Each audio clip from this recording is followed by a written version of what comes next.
começar aqui. Agora a gente vai começar a aula de Física 3, então, primeiro conteúdo. Dúvidas eu vou responder depois. Seguinte, então, vamos falar sobre a carga elétrica e a lei de Coulomb. Muito bem. Bem, é o seguinte, né? Se a gente está falando de eletricidade, que é essa primeira parte aqui do conteúdo de Física 3, então a gente tem que levar em conta que a eletricidade é algo estudado há um bom tempo já, né? As pessoas, elas verificaram esses efeitos há algumas centenas de anos atrás. Mas uma coisa é você verificar e outra é você, bem, controlá-la, né? A tecnologia, na verdade, o significado dela é controle das forças da natureza, se você parar para pensar muito bem, né? Então, as pessoas já entendiam bem a gravidade há um bom tempo, né? Talvez não matematizavam, conseguiram matematizar com Newton, mas a eletricidade e o magnetismo demoraram um pouco a mais. Foi um tanto recente até, na verdade, bem recente. Alguém está tentando participar, beleza. Muito bem. Então vamos lá, né? Eu posso estar enganado, mas agora, pelo que me consta, é Física 3, né? Eu estou um pouco perdido nos horários por ser começo de semestre, mas tem uns alunos aqui da Física 2, mas tudo bem. Quiser ver minha aula, tudo bem, né? Vamos lá. Então tá, continuando. Bem, então a questão é essa, né? Tinha eletricidade, tinha magnetismo, eles percebiam os efeitos, mas não conseguiam relacioná-los. Foi só recentemente que a gente conseguiu controlá-los e relacioná-los. Ok? Então, os primeiros experimentos envolvendo carga elétrica, eles eram bem simples, na verdade, né? Eles eram simplesmente a análise de uma força que não se explicava muito bem, mas que juntava determinados corpos de determinados materiais, como, por exemplo, este aqui. Este exemplinho aqui que está aparecendo para vocês, então, era uma barrinha de vidro, eles faziam bastante isso, eles colocavam uma barrinha de vidro presa num fiozinho, e o que eles faziam nessa barrinha de vidro presa, né? Eles esfregavam com uma lã, um tecido, assim, que tinha um atrito interessante. Daí o que acontece, né? Ao fazer isso, a gente constrói um equipamento que ele acaba sendo eletrizado por atrito. Então, ocorre um efeito que as pessoas na época começaram a observar esse exemplo, elas não entendiam, mas hoje a gente entende que ocorre uma eletrização nesses equipamentos por atrito, né? No caso, essa barrinha de vidro, ao ser esfregada numa lã, ela passa os seus elétrons para a lã. Então, se ela passa os seus elétrons para a lã e o vidro, por ser um material normal, né, ele é neutro, então ele acaba ficando eletricamente positivo, enquanto a lã fica eletricamente negativa. Eles trocam, né, suas cargas livres. Muito bem, então eles percebiam o seguinte: poxa, se eu fizer a mesma coisa com outro vidro e colocar um perto do outro, eles se repelem. Muito esquisito isso, né? E se colocasse a lã esfregada, eles se atraíam. Então, muito curioso. E, eventualmente, eles foram percebendo o seguinte, né? Que algo era transferido de um material para o outro, né? Só que como na época que eles começaram a matematizar esse tipo de coisa, né, que na verdade é uns 200 anos atrás, o que eles pensavam que era? Né? Na época estava muito na moda o estudo dos fluidos, né, tal da mecânica dos fluidos. Então eles acreditavam que era uma espécie de fluido que saía de um material e ia para o outro. Então isso levou eles a demorarem para compreender o fenômeno, né? Porque não era exatamente um fluido, mas sim partículas discretas indo de um material para o outro, e devido às características do material, como eu havia dito, né? Quais são essas características em especial, né? As características que definem um material como um condutor ou um isolante. O vidro ou o cobre, aqui nesse exemplo, eles são bons condutores, né? Mas o que significa na prática ser um bom condutor? Bem, você pode responder essa pergunta pelo ponto de vista macroscópico e microscópico. O macroscópico é, se eu faço um atrito nele, né, como é o exemplo que eu estou aqui falando para vocês, existem outras formas de eletrização, ele sofre esse efeito mais rápido e mais intensamente. Agora, do ponto de vista microscópico, o que está acontecendo é o seguinte: o cobre ou vidro, ele tem mais elétrons livres. A última camada, a camada de valência dos seus átomos, ela tem elétrons menos fortemente ligados. Então é mais fácil para esses elétrons fluírem entre os materiais. Simplesmente por isso. Não é todo material que tem essa propriedade. Os metais, em especial, têm elétrons livres. A professora de química pode reforçar essa informação para vocês. Ok. Aqui a gente tem uma imagem de como seria uma representação, né, dos átomos desses materiais aí. Claro, toda representação de átomos que vocês verem é só uma representação, tá? Porque nunca foi batida uma foto de um átomo na história da humanidade. Então a gente entende, né, ele por efeitos físicos, né? No caso, a gente percebe aqui que os condutores eles têm esse elemento roxo aqui mais presente, o que denota uma simplicidade da fluência dos elétrons, né, pelos materiais. Ok? Claro, aqui no curso de Física 3 a gente vai focar em condutores isolantes, mas eventualmente, dependendo da engenharia que vocês forem seguir, os semicondutores vai ser bem importante. Talvez, e a princípio, na verdade, sim, né? Nós falaremos sobre semicondutores na aula de Física Experimental. Ok. Muito bem, até agora eu falei de umas coisas bem práticas, né? E talvez me faltou aqui, mas eu acredito que isso seja simples para vocês, porque é assunto de terceiro ano do ensino médio, aquela questão de eletrização, né? Mas talvez não seja nem escopo de Física 3, mas talvez é interessante para vocês saberem o seguinte: caso vocês tenham um elemento com uma carga, e esse elemento é condutor, e vocês juntam ele com outro elemento de mesmo material, mesmo tamanho, deixam eles juntinhos por um tempo, a gente entra num estado chamado equilíbrio eletrostático. As cargas dos dois se somam e se dividem. Soma e divide por 2, basicamente.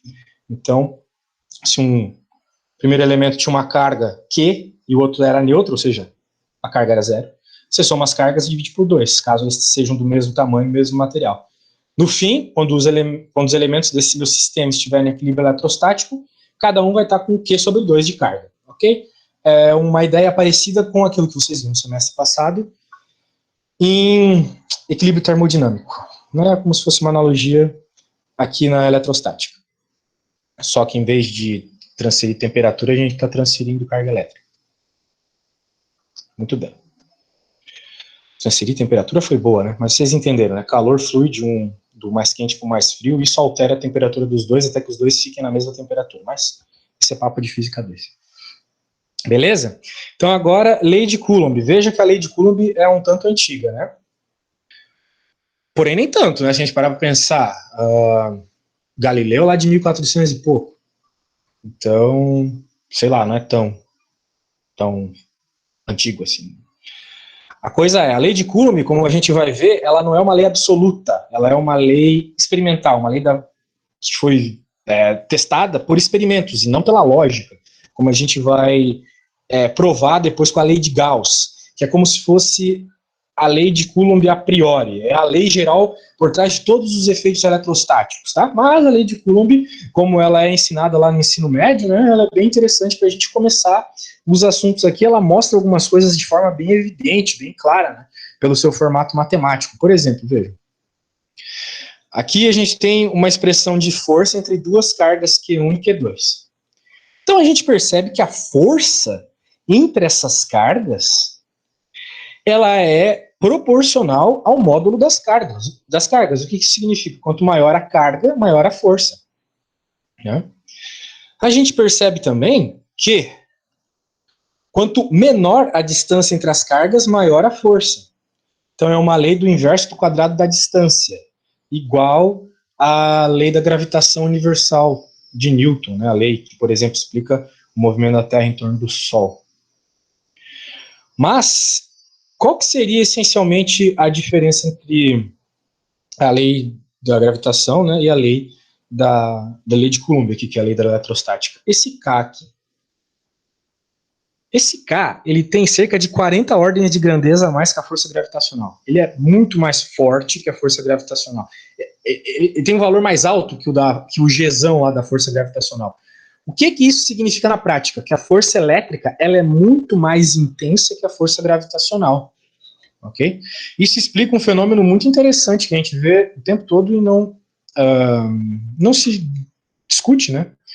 Veja, tem uma imagem sobre isso aqui. Esse pente, apesar da sua limitação, ele conseguiu unir força suficiente para vencer a força gravitacional de um planeta todo puxando esses papelzinhos para baixo.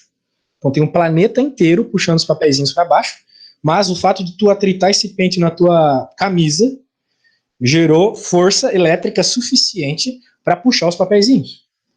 Como que isso é possível se um planeta é muito maior que um pente?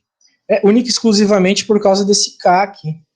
É da natureza da força elétrica ser mais intensa que a força gravitacional.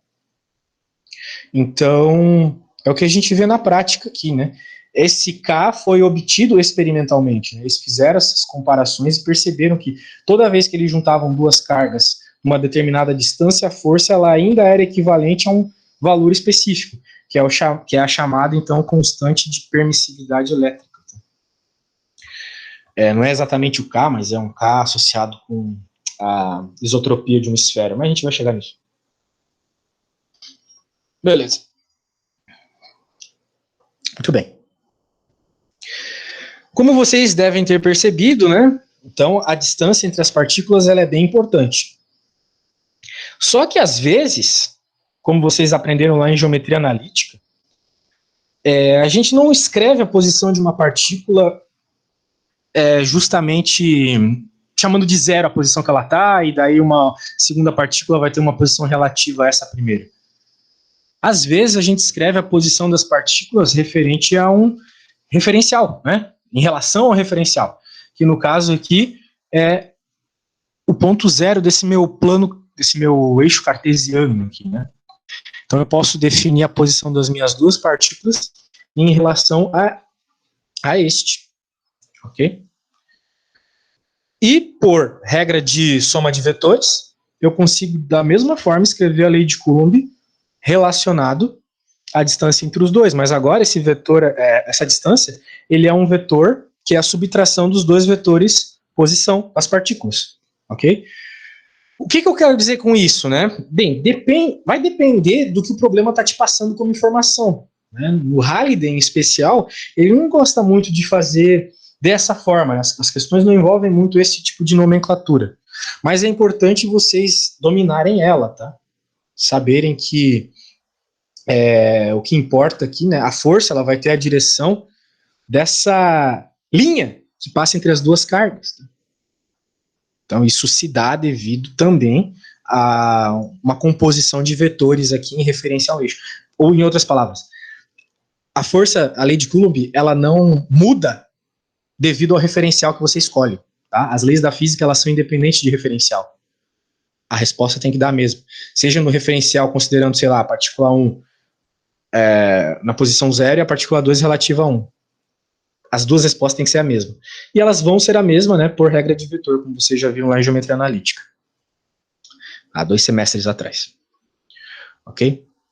Então, beleza, eu acredito que isso ali é um tanto interessante, mas na prática o que vocês vão utilizar aquilo ali é para saber qual é a direção da força elétrica. Direção em sentido, né? Se ela é pro sentido positivo, pro sentido negativo. No geral, a gente vai resolver problemas de força elétrica decompondo as forças no eixo X e Y, né? Igual a gente fazia lá em Física Geral 1. Então, não se preocupem tanto se vocês não estão dominando bem a geometria analítica. Na prática, vai ser útil só para saber se, vamos dizer assim, as forças estão se somando ou se subtraindo, ok? E a gente vai ver isso pelo sentido da força e pelo sinal da carga. Mas a gente vai fazer bastante exemplo disso. Eu até estou me propondo aqui, a princípio, toda sexta-feira, nesse horário, resolver pelo menos um exercício do conteúdo da aula da semana. Tá? Então, no começo da semana, eu vou postar o vídeo do conteúdo, e daí na sexta-feira, a gente vai fazer exercícios. A princípio, vai ser assim toda semana. Muito bem.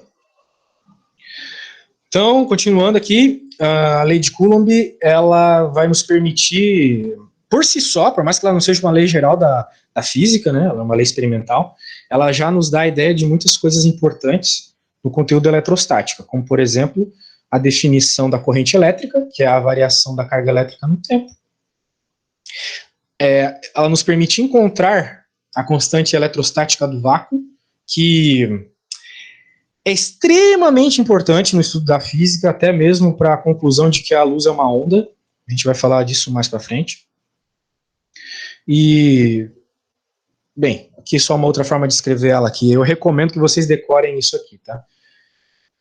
O pessoal que estudou para vestibular deve ter decorado que o casinho que vai na frente da lei de Coulomb é 9 vezes 10 na 9. Né? Então, decorem isso aqui é o mais importante para resolver as contas rapidinho, mas vocês têm que saber que isso deriva da permissividade elétrica do vácuo, que é 8,8 vezes 10 a menos 12, e vai na parte de baixo da fração. Tá?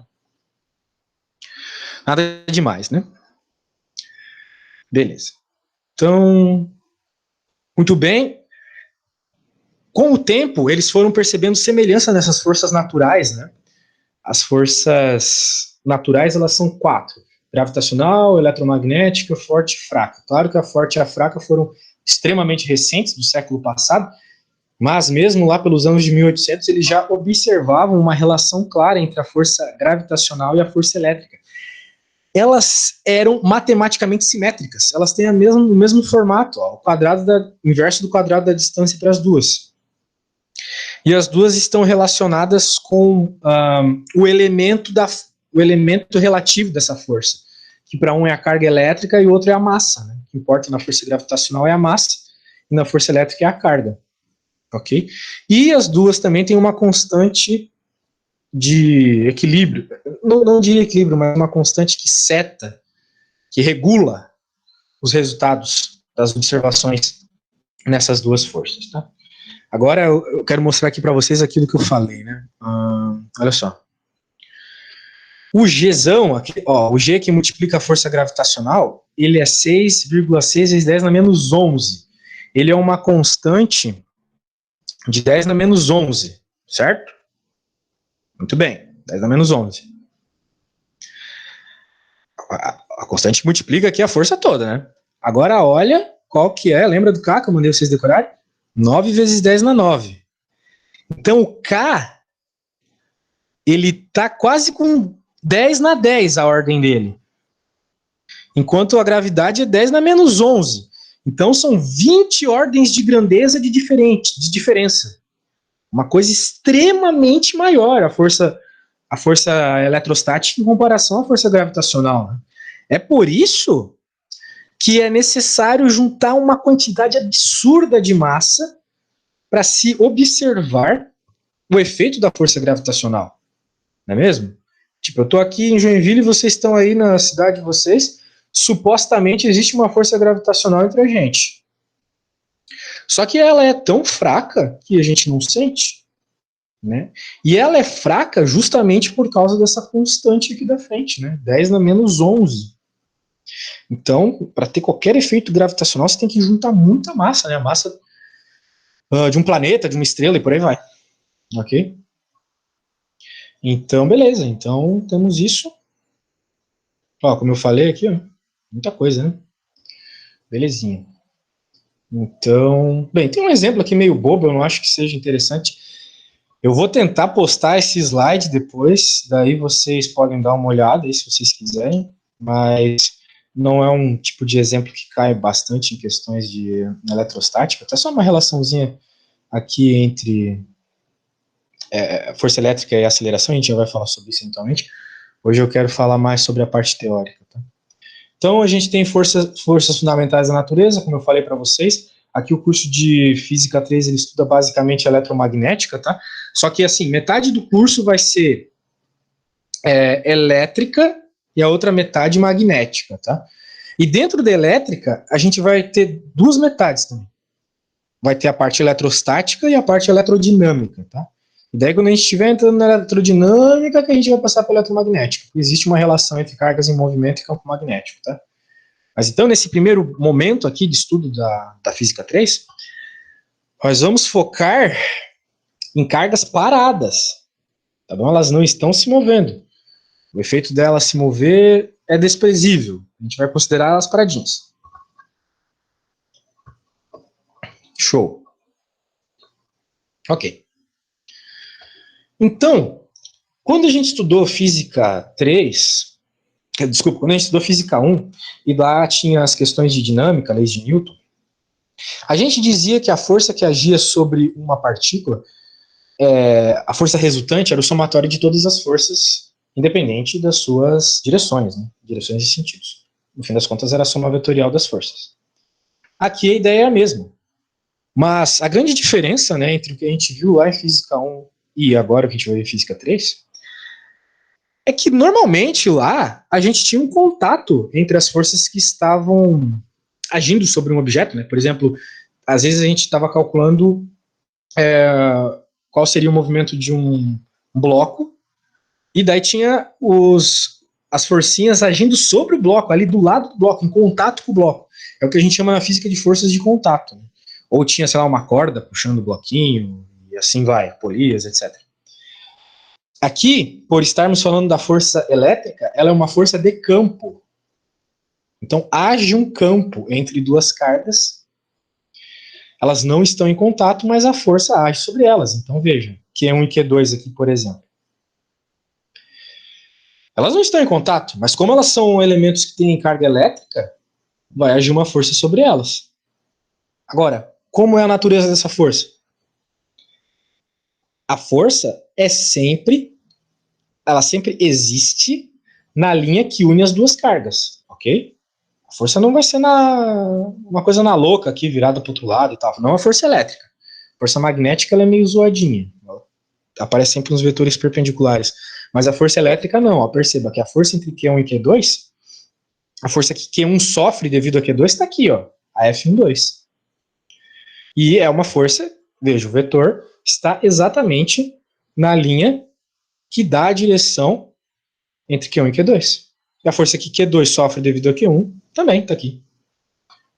Só que Q1 e Q2 têm a mesma carga. Como é que eu consigo perceber isso?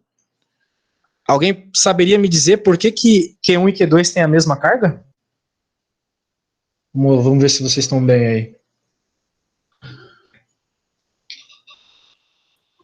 Porque a força que age em cada um é igual? Quase isso. Eu acho que tu quis falar que a carga que tem em cada um é igual. Exatamente, é porque a carga que tem em cada um é igual.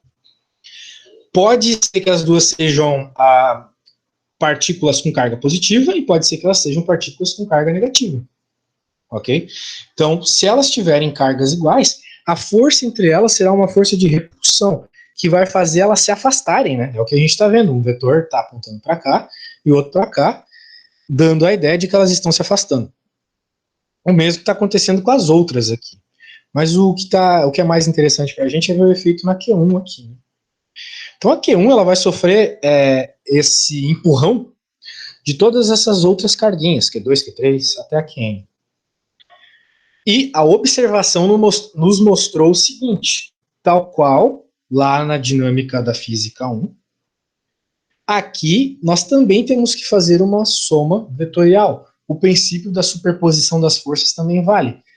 A força resultante sobre Q1 vai ser a soma vetorial de todas as forças. Ok?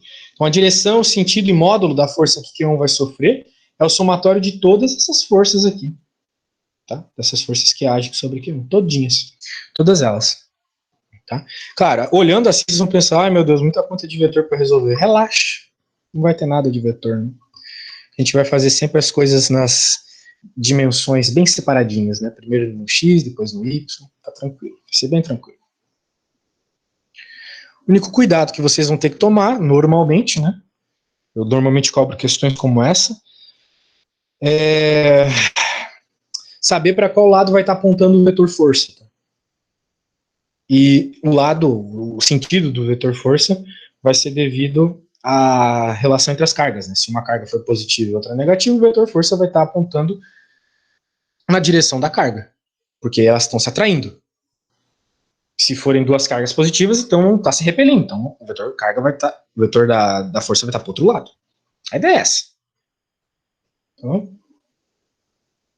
Muito bem, então a gente tem aqui, para terminar, né, a lei de Coulomb num objeto extenso. O que acontece num objeto extenso? Né? Se nós estamos falando de um objeto que é um condutor, nós temos algumas possibilidades bem legais, como, por exemplo, induzir uma carga num objeto extenso, tá? Porque se ele é extenso, então ele vai me permitir que eu distribua as cargas por ele. Então, por exemplo, essa bola vermelha aqui, ela tem uma carga Q. Beleza. Só que essa carga Q, ela está distribuída igualmente pela superfície do condutor. Eu ainda não expliquei para vocês o porquê que é pela superfície, mas é obrigatoriamente pela superfície do condutor, tá? A gente vai falar sobre isso no futuro. Então, a carga está distribuída na superfície do condutor de forma homogênea. Mas, se eu, por algum acaso, pegar um bastão daqueles que eu estava mostrando para vocês anteriormente, negativamente carregado, e colocar perto dessa bola, o que vai acontecer? Ó? As cargas positivas elas vão induzir o seu movimento em direção a esse bastão eletronegativo. Ok? E isso vai ocorrer por quê? Porque é um condutor. As cargas elétricas elas passeiam de forma simples, sem esforço, pela sua superfície. Então, a carga aqui ela vai tender a uma parte do meu condutor e, por consequência, uma carga igual, mas de sinal contrário, vai ficar simétrica do outro lado. A prova para isso, a prova matemática disso aqui é extremamente pesada e a gente só vê, na verdade, cursos de eletromagnetismo, não se vê em Física 3. Então, eu só peço que vocês tenham fé, por enquanto, e acreditem que é isso que acontece, tá? Então, é simétrico isso aqui. Muito bem. Então, tá. Ok. Agora tem uma coisa bem curiosa, né? Até agora, vocês estudaram na física sempre procedimentos que a gente fala que são procedimentos contínuos. Nós sempre conseguíamos quebrar em infinitesimais aquilo que a gente estava estudando. É por isso que a gente integrava tudo, derivava tudo, porque era possível fazer infinitesimais de comprimento, infinitesimais de tempo, infinitesimais de massa. Né? Então a gente integrava os infinitesimais de massa no infinitesimal de volume e encontrava, então, a densidade do meu objeto ali, por aí vai.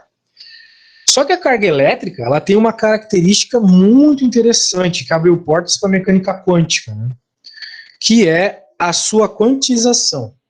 A carga elétrica, ela é discreta. Nunca na história da humanidade foi medida uma carga elétrica diferente dessa aqui. Nunca. Nunca se mediu menos que 1,6 vezes 10 na menos 19 Coulomb. Nada, nenhuma partícula fundamental foi medida naturalmente, né, foi observada na natureza, com uma carga menor que essa. Daí foram fazer experimentos e foram percebendo que os prótons, que são elementos com carga positiva deste módulo, eles são formados por quarks. Né, tem os quarks ups, down, strange, etc. E esses quarks, por sua vez, para que a matemática de fundo deles fizesse sentido, eles tinham que ter frações da carga elétrica, dessa carga elétrica elementar aqui. Mas o que é o curioso? Nunca foi observado um quark livre na natureza. Na verdade, nunca foi possível quebrar um próton a ponto de você conseguir medir a carga elétrica de um quark, tá? Então, bem, é isso aí. Isso é bem interessante. Vocês nunca vão ver uma carga menor que essa, o que nos leva à seguinte conclusão. Em qualquer problema aqui dizer, a carga é não sei quantos coulombs, vocês podem dividir por esse valor, que vocês vão saber exatamente quantos elétrons ou prótons tem naquela distribuição. Isso é bem interessante. Ok? Então tá, aqui a gente tem um exemplinho bem simples de efeitos de força elétrica, né? E eu recomendo que vocês deem uma olhada neles aí depois da aula. Eu, particularmente, vou me abster de fazer exercícios hoje, mas só uma relaçãozinha simples de força aqui, de força máxima, né? Então lembrem de cálculo 1, a gente sempre tem que derivar a expressão que a gente quer algum valor máximo, e é basicamente isso para resolver a conta. Então, para a próxima aula vai ficar a resolução de alguns exercícios e durante a semana eu vou mandar mais uma aulinha ali. Então é o seguinte.